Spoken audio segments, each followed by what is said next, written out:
The announcements come just days after leaders at Central Ohio's hospitals wrote a joint letter asking the community for some help. They warn we could see the largest surge of COVID cases at any point in this pandemic, and action is needed to slow that down.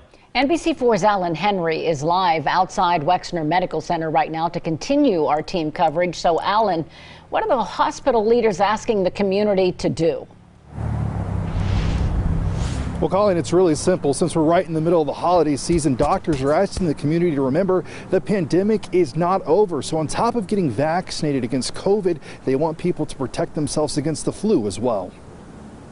For the governor to make the decision to send the National Guard into our hospitals is a big deal. The Central Ohio Hospital Council says the war against COVID has taken its toll on frontline healthcare workers. It has been 22 months of this pandemic, and we are seeing very high incidence of our healthcare workers who are stressed, a lot of pressure.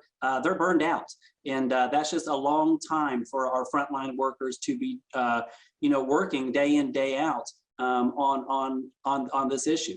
Despite their best efforts, they've watched as all the gains seemingly made over the last year have vanished.